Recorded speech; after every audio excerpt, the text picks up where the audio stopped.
sweet like a buttercup. You're a Barbie doll. Show them all what I'm made of. Strut down the hall.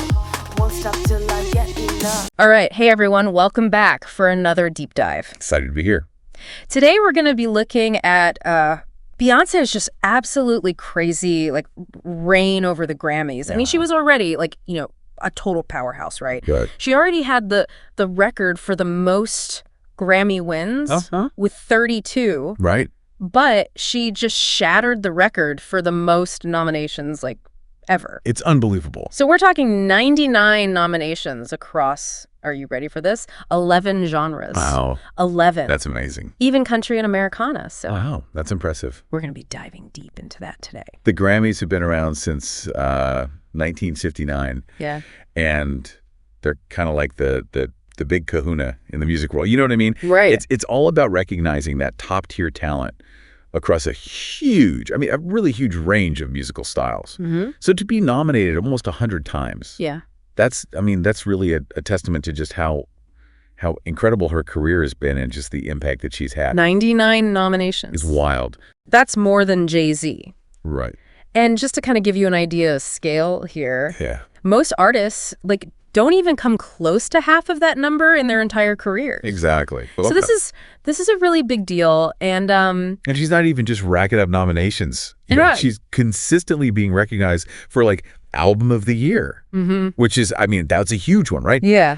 Think about it. Her last 4 studio albums, Beyoncé, Lemonade, Renaissance, and now Cowboy Carter. Yeah. They've all been nominated. Wow. That puts her in a 3-way tie with Taylor Swift, Yeah. who also has Folklore, Evermore, Midnights, and the Tortured Poets Department. Wow. And Kendrick Lamar, A Good Kid, M.A.E. City, To Pimp a Butterfly, Damn. and Mr. Morale and the Big Steppers. Yeah. Okay. So All nominated for Album of the Year. that's some serious staying power in the industry Oh, absolutely. to have that level of recognition for that long. Especially in this day and age, Yeah. when things move so quickly. Yeah. Yeah. And speaking of Cowboy Carter, Yeah. her latest album, Yes. which just dropped in March, so not even a year ago. Yeah. It's already a major player in this whole nominations explosion. Absolutely. It snagged 11 nominations. Wow. On its own, On its own, yeah. which is a new record for a female artist. It's clear that this album really resonated with the Recording Academy. Yeah. And I think you can really see why when you look at just the diversity of the tracks that were nominated. Bodyguard, for example, is up for Best Pop Solo Performance. Okay. Then you've got Levi's Jeans with Post Malone. That's nominated for Best Pop Duo Group Performance. Okay. Then you have Texas Hold'em nominated for Record of the Year, Song of the Year, and Best Country Song. Texas Hold'em. Yeah, that one's really interesting to me because I listened to it and it's definitely nominated for Best Country Song. Right. But it also has this really undeniable Beyoncé feel to it. Yeah. So I'm curious, do you think she's kind of intentionally pushing those genre boundaries? That's a really, really interesting question. Yeah. Because, the Grammys have these really specific categories, right? Yeah. Like Album of the Year, that's recognizing the best album overall. But then you have the more specific ones like Best Pop Solo Performance or Best Country Song. Right. Honoring, excellence within those specific genres. Yeah. And I think Beyonce's nomination, especially with Texas Hold'em, kind of makes you wonder, are those lines getting blurrier? Yeah, totally. Yeah. Fascinating. To think this incredible journey all started in Houston, Texas. It's amazing how far she's come, right? Yeah. From her early days with Destiny's Child, singing alongside her mom, Yeah. Tina, who was a costume designer and hairstylist, and her dad, Matthew, a record manager, Wow. to becoming this global phenomenon. Yeah. It's really, really something. It really shows you how, those early influences can really kind of shape an artist's path. I think so. And I'm curious, do you think growing up in Houston specifically, with its very diverse music scene, Yeah. do you think that played a role in her genre-bending approach today? That's a fascinating thought. Yeah. Because Houston has always been this melting pot of musical styles, right? Right. You have gospel, you have blues, you have country, you have hip hop. Yeah. it's not hard to imagine how that kind of environment could nurture an artist who, who really loves to experiment and to blend those sounds together. It really makes you want to take a closer look at those early influences to kind of see how they might have shaped her sound over the years. Definitely. And speaking of shaping sound, let's dive into some of the other tracks on Cowboy Carter that caught the Grammys' attention. Okay. You mentioned Bodyguard earlier. Yeah. But there's also Spaghetti, which is up for Best Melodic Rap Performance. And what's interesting about this track is it features Linda Martell, who's like a country legend. Right. And Shabuzi, who's like a rising rapper. So she's bringing like all these different generations and styles together on this one song. That's amazing. Yeah. What do you think is behind those choices? That's such an interesting question. It's like, is it just, a pure creative impulse? Yeah. Or is there something like more strategic going on there? Right. It's hard to say, but it's definitely fascinating. And I think before we get too far down that rabbit hole, we should mention A Most Wanted. Oh, yeah. Which features Miley Cyrus. Right. And is nominated for Best Country Duo Group Performance. Now, we know Miley has her own history with country music, right? Right. Yeah. But to hear her voice alongside Beyoncé in this context, it's really, really striking. Absolutely. And I think that's like one of the things that makes this album so captivating. It's not just about breaking genre boundaries. It's about creating these like unexpected but somehow still harmonious like musical conversations. Yes, exactly. And with these collaborations, she's not just, showcasing her own talent. She's giving a platform to these other artists and introducing them to a whole new audience. You're right. Yeah. And by doing that, she's kind of expanding the sonic landscape of popular music. Right. In these really, really interesting ways. I mean, we're seeing this kind of blending of genres, not just in Beyonce's work, but in a lot of contemporary music. So it kind of makes you wonder, is this just a passing trend? Or is this like a sign of a larger shift in how we define and experience music as a whole? Right. Yeah, that's it's a big question. Really thought-provoking question. But I think before we get too far down that particular rabbit hole, let's circle back to Beyonce's nominations and what they tell us about her impact on the music world as a whole. Okay. Yeah, I mean, with nominations across 11 genres now. Right. She's officially become the first female artist to achieve this. Wow.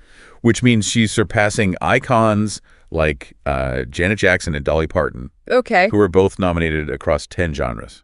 So she's not just breaking records, she's like making history. Yeah. Yeah, and it's not just about the sheer number of nominations, it's about the diversity of the genres that she's being recognized in. So what do you think this says about her evolution as an artist? I think it speaks to her willingness to experiment, to push her own creative boundaries and to embrace these different musical traditions. It's like she's constantly exploring these new sonic territories. While still staying true to her own unique artistic vision. And that brings us to kind of like a big question for you, the listener. Yes. What does this all mean? If someone is consistently at the top of their game, does it diminish the value of the award itself? That's a great point. Yeah. It's almost like asking if a currency becomes less valuable if one person holds a lot of it. Right. Like, does Beyonce's consistent dominance, her ability to just rack up nominations year after year, does that dilute the impact of a Grammy? Yeah. Or does it simply underscore her just like unparalleled influence across multiple genres? Right. Yeah. That's something to think about. It's something to think about. Yeah. It is. And that's the beauty of a deep dive like this. Right. We're not just throwing out facts and figures. We're trying to get you, the listener, to think critically about what those facts and figures actually mean. Absolutely. And maybe, just maybe. Yeah. It'll inspire you to explore Beyonce's music in a new way. I hope so. But before we get ahead of ourselves, let's take a closer look at some of the other nominations that really stood out to us. Okay, what jumped out at you? Well, besides Texas Hold'em, which we already discussed. We did. Alien Superstar. Oh, yes. From the Renaissance album is also nominated for Record of the Year and Song of the Year. Yeah. And that nomination is significant for a couple of reasons. Okay. One, it shows that she's being recognized for her work across multiple albums, not just the latest release. Right. And two, Alien Superstar is like kind of a sonic departure from the more country-infused sounds of Cowboy Carter. Yeah. So it really highlights like her versatility as an artist. Yeah, it shows that she's not afraid to experiment, to push boundaries and to keep her sound, fresh and exciting. Absolutely. And speaking of exciting, there's one more nomination I wanted to touch on. Okay. Before we wrap up this part of our deep dive. Okay, I'm intrigued. Which one is that? It's CUFFIT. Oh, yes. Also from Renaissance. And this one's up for Song of the Year, which is a big deal because it specifically recognizes the songwriter. Right. And what's really fascinating here is that Beyoncé shares the songwriting credit with a bunch of other incredibly talented artists, including Nile Rodgers. Oh, wow. Who you might know from his work with Cheek. Yes, a legend. A legend in his own right. Absolutely. So this nomination not only recognizes Beyoncé's like songwriting prowess, but it also highlights her ability to collaborate with other musical giants. Yeah, miracle giants. And create something truly special. That's true. Yeah. And for our listeners who might not be as familiar with all the different Grammy categories, Song of the Year is specifically about the song itself. Right. The lyrics, the melody, the composition. The composition, yeah. It's different from Record of the Year, which recognizes like the overall recording. So like the production, the performance. It's performance, right. So for CUFFIT to be nominated for Song of the Year, it means the Grammys are acknowledging the like sheer brilliance of the songwriting itself. Absolutely. And it kind of makes you think about the collaborative process that goes into creating a hit song like that. It's not just about, one person's vision. Right. It's about the synergy that happens when all these talented artists come together and share their ideas. And that's what makes this deep dive so interesting. It is. Right? Yeah. We're not just looking at the surface. We're trying to like peel back the layers, explore the artistry, the collaboration, and the cultural impact. The cultural impact of Beyoncé's music. Exactly. But we've covered a lot of ground already. We have. So let's take a pause here, and we'll pick up the conversation in the next part of our deep dive. Sounds good. See you soon. See you soon. Welcome back. Thanks. It's really fascinating to consider how Beyoncé, someone who is so deeply rooted in her Houston beginnings, has managed to achieve, just this unbelievable global success. Right. It speaks to just the universality of her music and her ability to connect with people. Really from all walks of life. It's true. Her music does have this way of transcending like cultural boundaries. And I think that's like a testament to her artistry and her vision. We've been talking a lot about like her nominations. But I'm kind of curious to hear your thoughts on like the bigger picture. Like what do you think these nominations and her continued success like? Tell us about the state of the music industry today. That's a great question. I think it speaks to kind of the evolving nature of how we consume and categorize music. Like in the past, genres felt a lot more rigid, more defined. But now we're seeing like artists like Beyoncé, they're blurring those lines. They're blending elements of all these different styles to create something new, something exciting. And she's not just like blending genres. She's also collaborating with all these artists from like different backgrounds, different generations. Like you mentioned Linda Martell on Spaghetti. To have like a country legend like her on a track with Shabuzi, like a rising rapper. It's pretty incredible when you think about it. What message do you think that sends? I think it's a really powerful statement about inclusivity. Okay. And the importance of breaking down these barriers. And it's not just about the artists themselves. Right. It's about the audiences that they reach. By bringing together these diverse voices. Beyoncé is exposing her listeners to a wider range of musical experiences. Right. She's encouraging them to step outside of their comfort zone. Yeah. And explore new sounds. And that's what makes her such a compelling figure in music. Oh, absolutely. Right. She's not afraid to take risks. Nope. To experiment. To challenge the status quo. Exactly. It's like she's constantly pushing the boundaries of what's possible. Yeah. Both musically and culturally. I think that's why she resonates so deeply with so many people. Yeah. Her music isn't just entertainment. Yeah. It's a reflection of our times. Mm-hmm. It's a commentary on the world we live in. Yeah. It sparks conversations. It challenges perceptions. It inspires us to think differently. And it's like she's using her platform to elevate not just her own voice, but the voices of others who might not otherwise be heard. Exactly. Which kind of brings me back to something you mentioned earlier. Yeah. About like the potential for Grammy fatigue. Yes. Like if someone consistently dominates the awards, does it diminish the value of the award itself? That's the $1 million question, isn't it? Yeah. I think there are valid arguments on both sides. Right. On the one hand, you could argue that repeated wins for the same artist might make the award seem less prestigious, less exciting, Right. Yeah. But on the other hand, you could say that it's a testament to their sustained excellence. Yeah. Their ability to consistently create, groundbreaking work that resonates with critics and fans alike. It's a tough one. It is. But I think it's important to remember that awards are just one measure of success. They're not the be-all and end-all. Right. The true impact of an artist lies in their ability to connect with their audience, to move people, to inspire change. I completely agree. Awards are nice. They are. But they're just a piece of the puzzle. Yeah. What really matters is the legacy that an artist leaves behind, the impact they have on the world. The impact. And I think it's safe to say that Beyoncé's legacy is already pretty impressive. Oh, absolutely. And it's still being written. It is.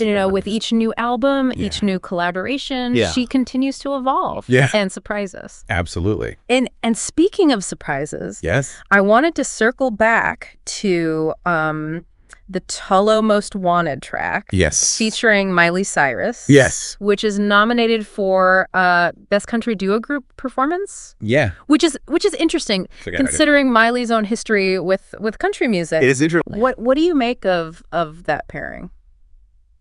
It's definitely unexpected. Yeah. But I think it works beautifully. Okay. You have Miley who has those country roots, right? But she's also explored a wide range of genres herself. Yeah. Blending her voice with Beyoncé, who, as we've discussed, is a master of genre bending herself. Right. So it's like they're both, bringing their own unique experiences and perspectives to the table.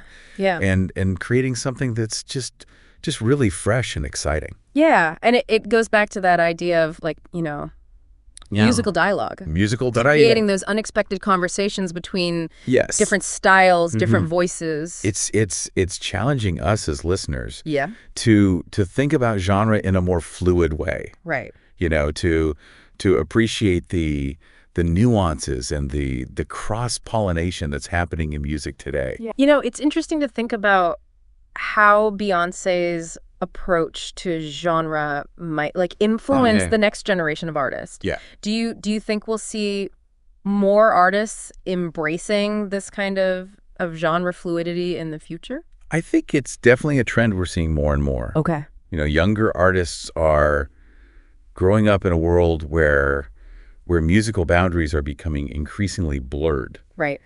Access to different genres is at their fingertips. Yeah. They're not afraid to experiment, to blend sounds, to create something that's uniquely their own. Right. And I think Beyoncé, with her willingness to push boundaries and to defy expectations, is paving the way for a new era of musical expression. That's a great point. She's not just creating music; she's shaping the future of the industry. And for all of you listening, I encourage you to think about like what genres you gravitate toward and why. Right. Like, are there artists out there who are pushing those boundaries, blending sounds in a way that intrigues you? Yeah. Let us know in the comments. We'd love to hear your thoughts. Absolutely. Yeah. We're all on this musical journey together. Right. And it's always fascinating to hear different perspectives and to discover new artists. Yeah. And speaking of discovery, okay, let's move on to another aspect of Beyoncé's musical journey that I think is worth exploring. Okay. What did you have in mind? Well, we've talked a lot about her genre bending and her collaborations. Mm-hmm. But I think it's also important to acknowledge her impact on visual storytelling in music. Oh, absolutely. Yeah. Her music videos are legendary. Yeah. And she's really like elevated the art form to a whole new level. Exactly. Yeah. Think about videos like Formation or Hold Up from the Lemonade album. Mm-hmm. I mean, those are just promotional tools. Right. Those are cinematic masterpieces. Right. That tell powerful stories, that explore complex themes. Yeah. That challenge societal norms. And they're visually stunning. Oh yeah. Like the imagery, the choreography, the costumes, everything is just so meticulously crafted to create a specific mood and evoke certain emotions. Mm-hmm. It's like she's creating these like mini movies that complement and enhance the music. Right. And it's not just about the visuals themselves. Right. It's about the messages that they convey. Mm-hmm. You know, Beyoncé uses her platform to address issues of race, of gender, of identity, of empowerment. Yeah. You know, she's sparking important conversations and inspiring change. It's like she's saying, I'm not just here to entertain you. I'm here to make you think, to make you feel, and to make a difference in the world. Exactly. Yeah, and that's what makes her such a powerful force in music and beyond. Yeah. She's not afraid to use her art to speak truth to power and to inspire others to do the same. Absolutely. And that's something we can all learn from, right? It is. No matter what our platform is, we can use our voices to create positive change in the world. Absolutely. But before we get too preachy, let's bring it back to the music. Okay, sounds good. Yes. What else caught your attention as you were exploring Beyoncé's Grammy journey? You know, it struck me that she's nominated in categories that recognize not just like her singing and her songwriting, right, but also her work as a producer and an arranger. Oh yeah. Like for example, Renaissance is nominated for Album of the Year, which acknowledges the overall production and artistic vision of the album. Right. And Beyoncé is listed as one of the producers on that album. That's a really important point. Yeah. It shows that she's not just a performer. Mm-hmm. She's a creative force behind the scenes, shaping the sound and the direction of her music. Exactly. And it kind of like challenges the traditional view of a pop star. It does. You know, she's not just a singer.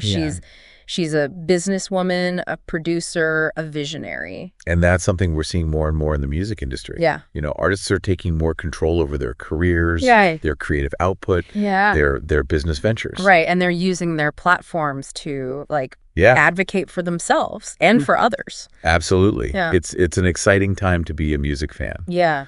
We're witnessing a shift in power dynamics, a rise of independent artists, and just a blurring of lines between genres and creative roles. And Beyoncé is kind of at the forefront of that change. She is. Leading the way with her artistry, her vision. And her unwavering commitment to using her platform for good. Well said. I think we've covered a lot of ground in this part of our deep dive. We have. But we're not quite done yet. Okay. There's one more aspect of Beyoncé's Grammy journey that I think is worth exploring. Okay. I'm intrigued. What else did you uncover? Well, you know how we were talking about Grammy fatigue. Right. And whether consistent dominance diminishes the impact of the award. Yeah, definitely. That's been kind of like a recurring theme in our conversation. Right. Well, I think it's important to acknowledge that while Beyoncé has achieved, I mean, that's just unprecedented success at the Grammys, she hasn't always won in the top categories. That's true. You know, she's been nominated for Album of the Year 4 times. but she's only won once. Right, for Lemonade. For Lemonade, exactly. Yeah. And she's been nominated for Record of the Year 7 times. Wow. But she's never won. That's really interesting.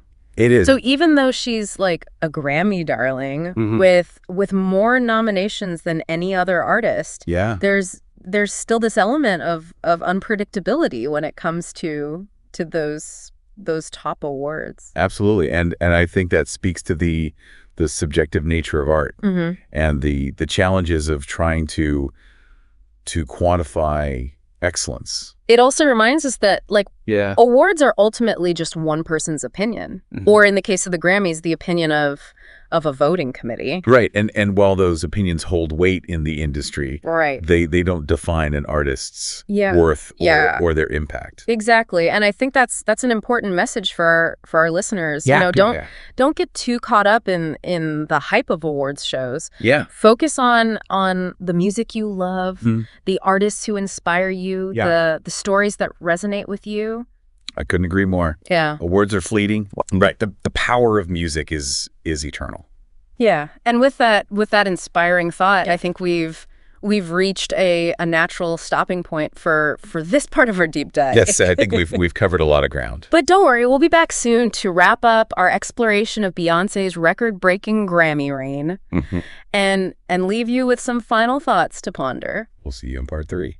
Welcome back to our deep dive into Beyoncé's Grammy dominance. It's been quite a journey. It has, exploring her record-breaking nominations and genre-bending artistry and just her powerful impact on music and culture. Yeah, we've covered a lot. We have. From her Houston roots to global stardom. Yeah. You know, from innovative collaborations to her stunning visual storytelling. And through it all, one thing has become crystal clear. Oh, yeah. Beyoncé is more than just a musician. She's like a cultural icon who is using her platform to inspire, to empower. And to challenge the status quo. Absolutely. And I think that's what makes her Grammy journey so fascinating. You know, it's not just about the awards themselves. It's about what they represent. Yeah. Her artistic evolution, her cultural influence, and her enduring legacy.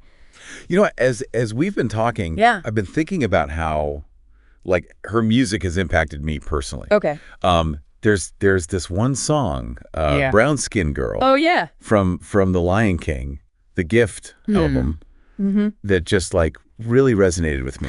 Oh, that's a beautiful song. Yeah. And it's significant too because that song actually won Beyoncé her first Grammy. Wow. For Best Music Video. Okay. Which she shared with her daughter, Blue Ivy Carter. Oh, wow. Yeah. It's just such a powerful celebration of Black beauty and girlhood. Yeah. And the video is visually stunning. Oh, it is.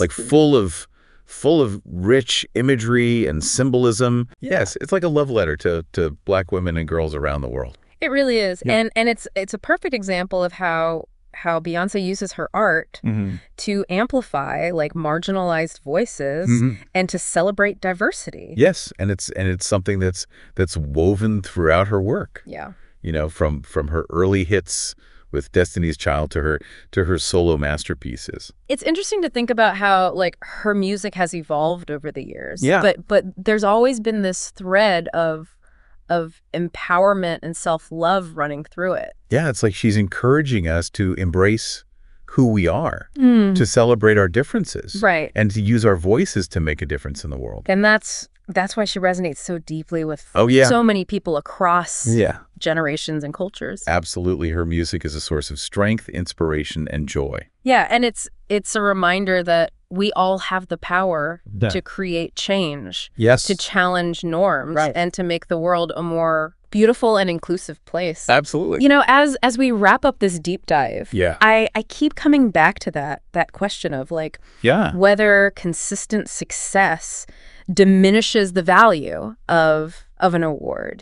And I think in Beyoncé's case, it actually does the opposite. Oh, I'm curious to hear your thoughts on that. Well, her consistent presence at the Grammys, year after year, with groundbreaking music that pushes boundaries and sparks these conversations, it elevates the award itself. it shows that the Grammys are recognizing artists who are not just talented, but who are using their platform to make a real difference in the world. That's a great perspective. Yeah. You know, it's like she's setting a new standard for what it means to be like a successful artist in the 21st century. Right. You know, it's not just about sales or chart positions. Right. It's about using your voice to inspire, to empower, and to create positive change. And her Grammy journey is a testament to the power of hard work, dedication, and an unwavering artistic vision. Absolutely. She's a true role model for aspiring artists and for anyone who dreams of making a difference in the world. And with that inspiring thought, I think it's time to wrap up our deep dive into Beyoncé's record-breaking Grammy reign. It's been an absolute pleasure exploring her music and her legacy with you. We hope you've enjoyed the journey as much as we have. And we encourage you to continue exploring Beyoncé's music, to discover the stories behind the songs, and to let her artistry inspire you in your own life. Until next time, keep diving deep. Sound the alarm. I'm coming up. We'll have a ball. I'm sweet like a buttercup. You're a Barbie doll. Show them all what I'm made of. Strut down the hall. Won't stop till I get